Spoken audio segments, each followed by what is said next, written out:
السلام عليكم ورحمة الله تعالى وبركاته. متابعين ديال كيد سبورت، مرحبا بكم معنا. اليوم عندنا واحد البودكاست إخباري اللي غادي نقولوا فيه 3 ديال الأخبار. أولا، فوز المغرب تنظيم كأس العالم 2030 برفقة إسبانيا والبرتغال وقراءة في الموضوع. لائحة الركراكي لمقابلة كوت ديفوار وليبيريا. وفوز المغرب لكرة القدم داخل الصالات على النرويج ب5-0. إذن بالصلاة والسلام على رسول الله نبدأ هذا البودكاست. أولا وقبل كل شيء، مبروك علينا وعليكم على المستمعين وعلى الناس كاملين، لا في المغرب ولا في الدول الإفريقية الدول العربية. يعني الحمد لله والشكر لله، بعد ما المغرب بدأ يحاول من 1994 تقريبا ولا قبل، المهم في هذيك الفترة كل مرة يحاول وكل مرة يكون الفشل، كل مرة يحاول وكل مرة يكون الفشل. ولكن هادشي تيبين بأنه الإنسان مع المحاولة بطبيعة الحال ما غاديش يكون غير الفشل، والفشل ما هو إلا خطوة إلى الأمام لتحقيق النجاح المأمول. ما تنقولوش الآن بأننا نحن راه صافي حققنا النجاح، لأنه النجاح غادي يكون إن شاء الله من بعد ما ينتهي كأس العالم ويدوز إن شاء الله على في أحسن حلة بإذن الله تعالى، ويكون تحقق معاه الأمور المأمولة. وشنا هي هذه الأمور؟ هذه هي البنية التحتية، هي أنه المستوى ديال المعيشة يتزاد للأحسن، هي أنه المجموعة من الورشات الكبرى تبدأ المسار ديالها، الطرق، القطارات، الموانئ. طبيعة الحال عندنا هذه الأمور هذه، ولكن طبيعة الحال الإنسان غادي يبغى يزيد للأمام ويزيد أكثر. إذا شفنا مثلا إسبانيا كيفاش كانت قبل من 1982 ومن بعد 1982، فراه تبدلوا بزاف ديال الأمور في هذا البلد الجار، تبدلوا بزاف الأمور بسبب كأس العالم. يعني تحضير الجيد ضرورة ضرورة ضرورة ضرورة مؤكدة جدا. احنا مثلا غادي نشوفوا المسألة القريبة لنا اللي هي مثلا قطر شحال من عام وما خدامين على كأس العالم، يعني صباحا مساء البناء تشييد. هي عاونهم هو بأنهم عندهم مسائل. أولا يعني عندهم تبارك الله ميزانية كبيرة، وثانيا مساحة صغيرة، يعني أنهم قدروا باش يحكموا هذاك الشيء كما تنقولوا. ولكن احنا بإذن الله تعالى بهذا الشيء اللي عندنا، بتدبير الموارد اللي عندنا، بأمور جديدة اللي غادي تبان إن شاء الله في السنوات القادمة ديال ما بينها إن شاء الله الكوبالت وبزاف تاع الأمور اللي غادي نقدروا نستغلوها، والموارد ديالها إن شاء الله تعود بالنفع على هذه الأمور هذه.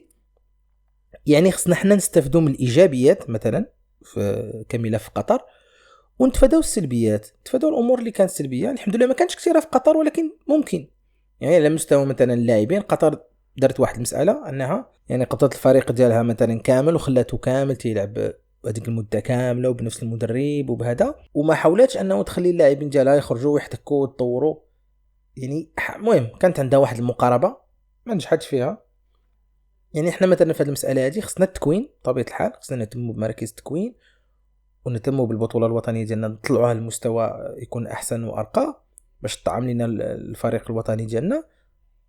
في نفس الوقت نكونوا خدامين على اساس اننا نوصلوا واحد الحمد لله اصلا حنا ديجا في 2022 وصلنا لنصف النهائي، لان خصنا نبقاو في هذا المستوى ولا اكثر. هادشي اللي بغينا لا في 2026 ولا في 2030.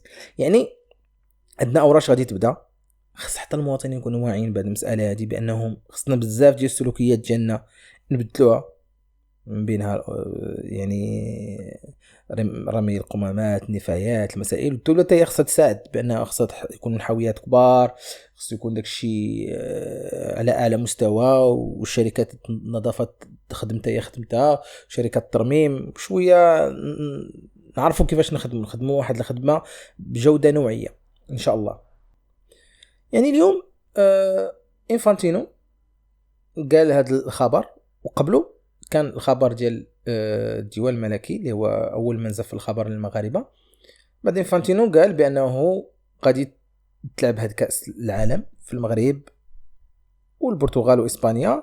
بطبيعه الحال غادي تعطوا واحد 3 الماتشات رمزيين المنطقه ديال امريكا اللاتينيه اللي تلعب فيها اول كاس العالم في 1930، يعني باش يكون واحد بحال تنقولوا حنا واحد تكريم لهذيك المنطقه وواحد الذكرى ديال المئويه ديال كاس العالم غادي تلعب.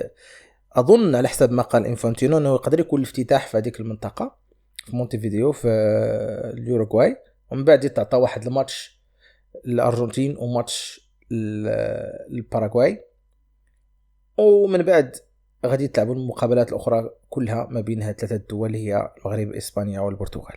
اذا مبروك والف مبروك علينا، وان شاء الله يكون كاس العالم في المستوى باذن الله تعالى. مساله ثانيه هي اللائحه ديال الركراكي.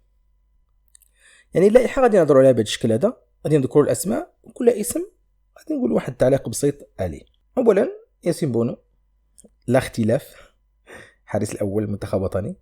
ومنير المحمدي رقم 2 ما عندنا توا كاين حيدوا عليه ومهدي بن عبيد نظرا للاجتهاد ديالو. اشرف حكيمي رسميه لا تناقش، يكفي اننا نذكروا ضربه الخطا اللي سجل الاسبوع الماضي. هناك مزراوي طبيعه الحال اخر اسيست، ورسميه بعض الاختيارات متذبذبه مع توخيل، ولكن وقت ما دخلوا توخيل تيقول لي بانك يا توخيل لا تفقه شيئا. رومان سيس كابيتانو. نايف اكرد الحمد لله بدا يرجع المستوى ديالو، واخا كان شويه الاسبوع الماضي شويه دار بعض الاخطاء، ولكن الحمد لله هذا الاسبوع كان جيد جدا. يونس عبد الحميد ممكن هو اللاعب الاكثر ثباتا على مستوى المنتخب المغربي منذ زمان، منذ عقود. عبد الكبير عبقار، اجتهاد ديالو حتى هو اللي جابو. كذلك بالنسبه لايوب العملود الاجتهاد. ويحيى عطيه الله على المستوى ديالو تبارك الله مع الوداد يبرهن على ذلك. وسط الميدان سفيان امرابط لا نقاش لا جدال، وخا تنهاج تيدخلوا في اليسار هاد الايامات، ولكن تبارك الله عليه المقاتل ديالنا. امير ريشاردسون واسامه العزوزي الشباب الاولمبيين اللي غادي يبغيو يبينوا البلاصه ديالهم. سليم املاح عز الدين اناحي، هادو هما الترمومترات ديال وسط الميدان. بلال خنوس الموهبه الرائعه اللي كل اسبوع تسجل هدف ولا تعطي اسيست تبارك الله. اسماعيل السباري على اعلى المستوى تلعب في الشامبيونز ليج مع ايندوفن، لاعب جيد جدا. خط الهجوم عندنا على اليمين حكيم زياش. طبيعة الحال زياش كان مصاب في الأسابيع الماضية، ولكن الإصابة ديالو لا تقلق. وصراحة الله ما يمكنش نخليو زياش ما نعيطوش عليه بجوج مرات صراحة الله، لأنه زياش واحد اللاعب اللي بحال قلتي من الأعمدة ديال المنتخب، يعني الحضور ديالو تبارك الله راه تيزيد المنتخب. امين حارث تبارك الله عليه توا رجع مؤخرا للمستوى المعهود ديالو، شفناه مع مارسي. في الجهه اليسرى عندنا امين عدلي اللي تقدر يلعب في الهجوم كامل تبارك الله عليه، شفنا الهدف اللي سجل مؤخرا او الاهداف سجل شي 2 ولا 3 اهداف مؤخرا. عندنا ابراهيم صلاح توا تيلعب مستوى جيده في البطوله الفرنسيه. وعبد الصمد الزلزولي تبارك الله عليه مؤخرا سجل هدف رائع، وخا مازال ما لقاش بوصله ديالو مع نادي بيتيس ولكن تيحاول جدا. وعندنا كقلب هجوم ايوب الكعبي، يوسف نصيري، طارق تيسودالي، كلهم سجلوا مؤخرا وكلهم تيستحقوا انهم يكونوا في هذه الجوله هذه. طبيعه الحال اللاعبين اللي ما تناداش عليهم هذا ما تعنيش انهم صافي خرجوا نهائيا من المفكره ديال المدرب، ولكن حاليا في هذه الجوله هذه ما غاديش يقدروا يعطوا الاضافه نظرا اللي كاين فيهم اللي مصاب، كاين اللي تمر بواحد الظرفيه صعبه، كاين اللي عاد رجع من الاصابه مازال ما لعبش بحال مثلا حمد الله. يعني غادي نشوفوا من بعد في نوفمبر نشوفوا الامور كيفاش غادي تكون. يعني كانت هذه اللائحه ديال المنتخب ديالنا، نتمنوا لهم التوفيق ان شاء الله في المباراتين بجوج يربحوا ويفرجونا ان شاء الله. ننتقل الان المنتخب المغربي داخل الصالات. المنتخب المغربي داخل الصالات مشارك الان في واحد البطوله اللي كاينه في كرواتيا واللي فيها 4 ديال المنتخبات بالاضافه للمنتخب المغربي. هناك منتخب النرويج، منتخب لاتفيا، ومنتخب تركيا. هذه البطوله هذه غادي تقام من 4 من اكتوبر الى غايه 10 منه. يعني هذه البطوله ديال اكتوبر تتقام في كرواتيا، ما مشاركش فيها المنتخب الكرواتي ولكن تسمى بطوله كرواتيا الوديه الدوليه. المنتخب المغربي اليوم فاز ب5-0 على منتخب النرويج. طبيعة الحال علاش ذكرنا هاد الخبر هذا ديال المنتخب المغربي للصالات، لأنه تبارك الله ما نضربوش بالعين. شحال من مباراة لعب مؤخرا مع الأرجنتين 2 مرات، مع الدنمارك، مع الآن مع النرويج، استقبل الشباك ديالو استقبلات هدف واحد، بينما عدد الأهداف اللي سجل تبارك الله لا تحصى ولا تعد. يعني 20 هدف تبارك الله في 4 لقاءات مع استقبال هدف واحد.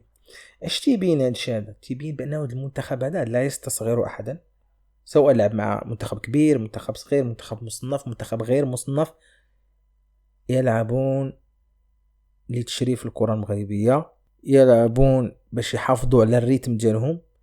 عندهم تبارك الله واحد التصميم وواحد التركيز على الأهداف ديالهم، أنهم بغاو يديروا شي حاجة في كأس العالم اللي جاي إن شاء الله. لذلك نحن تنتمنوا لهم إن شاء الله الخير، تنتمنوا أنهم يديوا هذه البطولة كذلك ويتزادوا في التصنيف ويديوا إن شاء الله البطولة الإفريقية، ومن بعد إن شاء الله كأس العالم، لما لا بإذن الله. إذا إلى هنا ينتهي البودكاست الإخباري ديالنا اليوم، وبالصلاة والسلام على رسول الله، إلى الملتقى.